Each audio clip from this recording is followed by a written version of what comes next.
Welcome to Grammar, y'all. Thanks for visiting.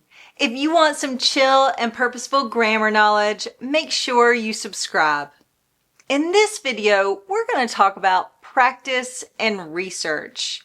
We'll begin with an example of why grammar worksheets may not be the best practice. Then we're going to take a look at what the research tells us about what is and is not good grammar pedagogy.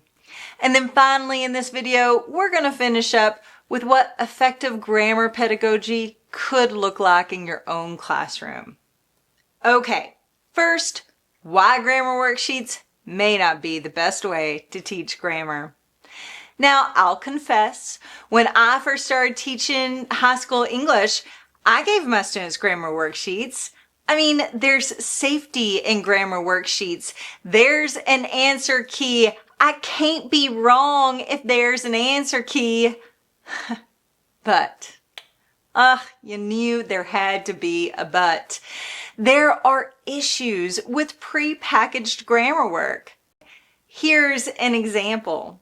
Complex sentences consist of an independent clause and one or more subordinate clauses. Well, the definition of a complex sentence here is right enough, but that definition is assuming a lot of previous knowledge. To understand it, you need to know what an independent clause is, but you also need to know what a subordinate clause is. Now, I don't know about y'all, but for most of my years here on Earth, I didn't know what a subordinate clause was. But I can't understand this definition if I don't know what a subordinate clause is. Let's look at the examples that they provide right below this definition. There's some issues with these. All right, let's look at the second one closely. I hate to tell y'all, but that one doesn't actually have a subordinate clause in it. It's full of phrases indeed.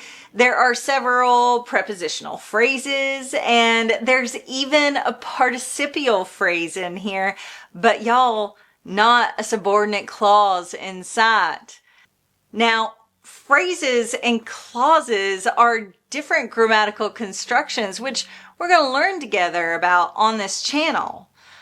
Let's look at the first example. It actually does have a subordinate clause.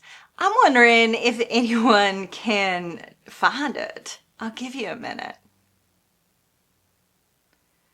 Okay, I'm going to be super impressed if y'all could find this subordinate clause.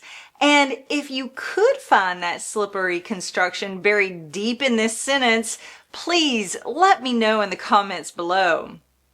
Okay, big reveal. Here's the subordinate clause. It is a nominal subordinate clause functioning as the object of the preposition in this sentence being on. I mean, even in the explanation I just gave you, there's a lot of information you've got to come with to even understand what I just said. Now, let me ask y'all a serious question. Is this bit of trivia going to make any student, and I mean any student, a better reader, writer, thinker, or communicator? It is absolutely no wonder that if this is what we're handing students, that students hate grammar.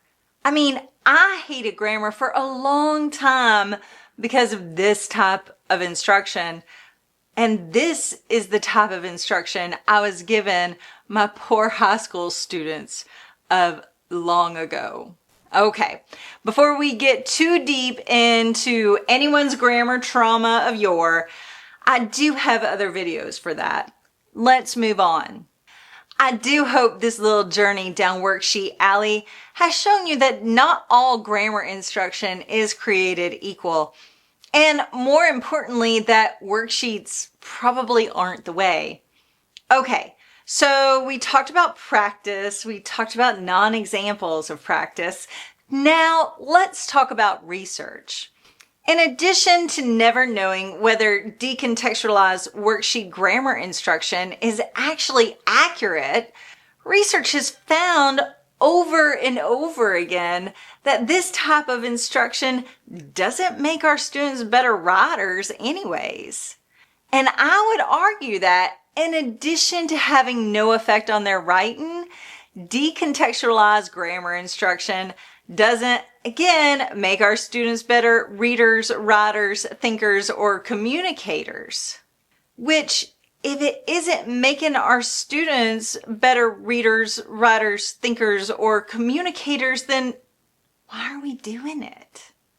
In the 1990s, the term grammar in context began to gain some traction in education circles. In my grammar book with Darren, we define grammar in context as grammar as it happens to appear in whatever text we're studying in the curriculum. However, even grammar in context is lacking because it doesn't connect to students' lives. So while we'll talk about grammar and text and themes on this channel, our pedagogy will also center on how grammar connects to students' lives. All right, let's sum up some grammar instruction. We know prepackaged grammar worksheets can be wrong, and the research tells us that grammar worksheets are ineffective. So where do we go? What does effective pedagogy really look like? Well, here are some important walkaways that are going to be the foundation of how we address pedagogy on our channel, Grammar Y'all. Number one, grammar instruction should reflect students' lives and experiences. Number two, grammar instruction should make room for mistakes, for play, for exploration.